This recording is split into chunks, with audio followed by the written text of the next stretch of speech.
Here's a quote from a friend on social media. She wrote, "After reading chapter 5 of Neil Postman's Amusing Ourselves to Death, I had to stare at the wall for a while to absorb what I just read." This morning, I had kind of a similar experience. I was following a conversation on social media regarding a news event related to something that had happened in the Middle East overnight. Someone I have come to admire was giving his opinion with thoughtfulness, insight, and nuance on what had just happened. I appreciated his words, as I usually do, and as I reread chapter 5 of Neil Postman's Amusing Ourselves to Death, it gave me cause for reflection on my early experience.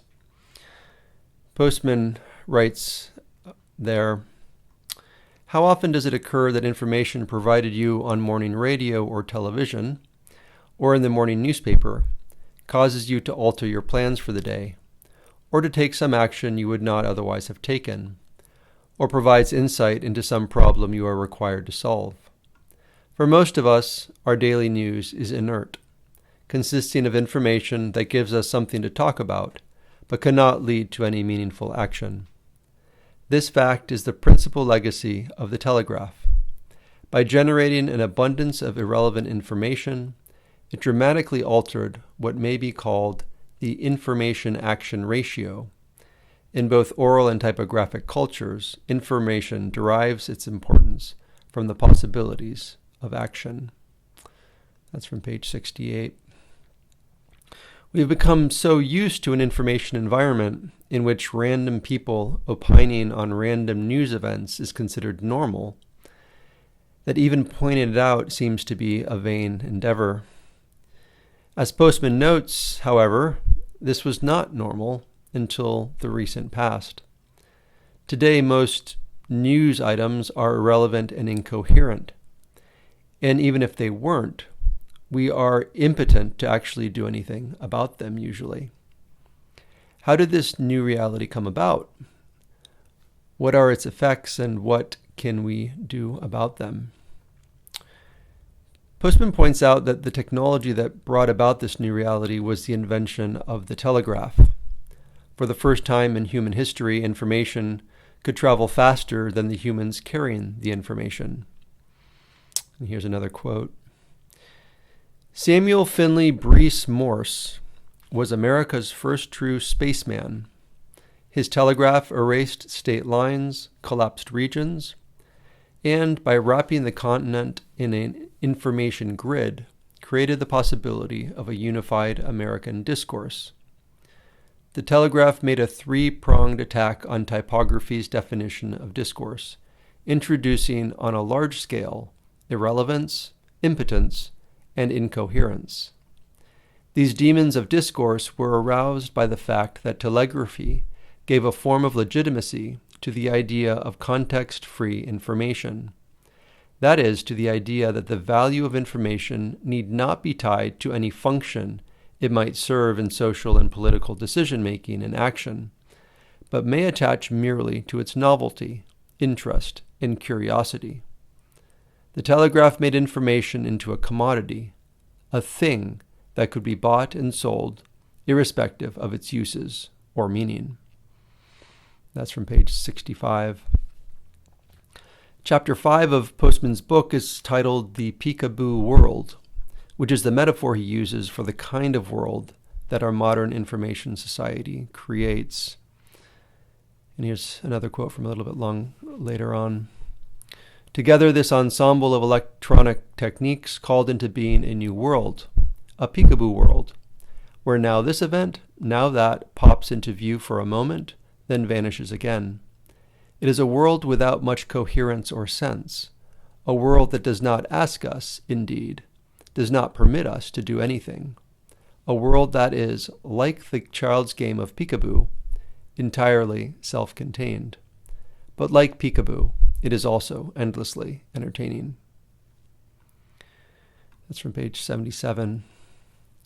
One of the great desires here at Gadfly Academy is to attempt to answer the question of why humans feel so ill at ease in the modern world, If modern people are the wealthiest and most comfortable in human history, why is it that we suffer so much from stress and mental illness? Why is it that so many feel as though there is something off about our world and the way that we live our life? At least one important factor must be that we live in what has been referred to as an information society, and that the glut of information that we are presented with daily is irrelevant and incoherent. Peekaboo can be an enjoyable game to play with a child for a certain amount of time, but living in a world where peekaboo is a way of life is highly disorienting and disconcerting, even if we're addicted to it. The ascendancy of the image accompanied the ascendancy of the digital information society, although it wasn't until the television, the personal computer, and especially the smartphone, that this unholy marriage came into full fruition. When combined with irrelevant, incoherent, and context-less news, the photograph gives this news a vague sense of being real, even though both the news, so-called, and the image remain contextless for the vast majority of those who encounter them. Postman addresses the particular problems of the epistemology of the image here and elsewhere, but for now it's enough to note that the eventual defeat of the typographic age by the visual age was greatly aided by this unholy union. And here's another quote from Postman regarding television.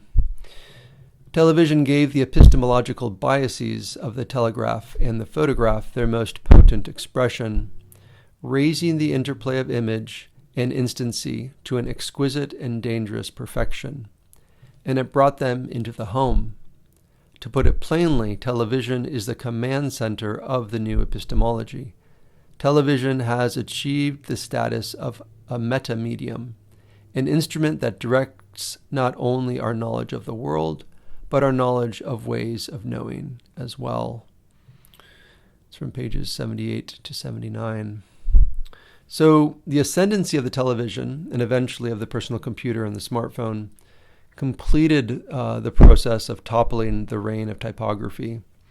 As Postman explains, the visual image has become the reigning epistemological tool, and its handmaidens, television, the smartphone, etc., have become its ubiquitous advocates. Here's another quote. There is no more disturbing consequence of the electronic and graphic revolution than this, that the world as given to us through television seems natural, not bizarre. For the loss of the sense of the strange is a sign of adjustment, and the extent to which we have adjusted is a measure of the extent to which we have been changed. Our culture's adjustment to the epistemology of television is by now all but complete. We have so thoroughly accepted its definitions of truth, knowledge, and reality that irrelevance seems to us to be filled with import, and incoherence seems eminently sane. It's from page 79. It's difficult to assess the damage that has been done when our entire lives have been shaped by the damaged world in which we were raised, a world that seems normal, supposedly, to us. Is there really a problem with consuming irrelevant and incoherent news? One's answer will depend on whether or not one wants to live a more coherent and relevant life. As I've mentioned before, it's difficult to believe that the constant consumption of irrelevant and incoherent news is unrelated to the meaning crisis and the mental health crisis that we are experiencing. A metaphor I often turn to is that of a tree that has grown up at an angle. In order to correct the tree and to help it grow more straight, one can apply a certain amount of pressure, so that slowly over time the tree might straighten out. Trying to make too much of an adjustment too quickly will usually result in the tree breaking from the pressure. It is good to take regular account of what information one consumes, and to reflect on how this information affects one positively or negatively. Reflecting on one's day by journaling can help in this endeavor. Different people have different tolerances for stress, of course, but all of us are affected by the irrelevant information that floods into our lives daily. Making a conscious decision to slow down this flood is within the grasp of all of us. Perhaps this will mean using a flip phone instead of a smartphone, or maybe deleting apps so that your smartphone only has limited functionality. As always, it's important to remember that we do have agency, and that every day we either make conscious decisions to shape our lives, or we unconsciously allow the world around us to dictate how we live. So that's it for today. Thanks for joining us for this look at Chapter 5 of Neil Postman's Amusing Ourselves to Death. We will look at Chapter 6 next week. As always, please subscribe to this channel, share with a friend who you might think might find it of interest, and download the How Did We Get Here reading list at the link below. And have a good weekend, and we will see you soon. Take care.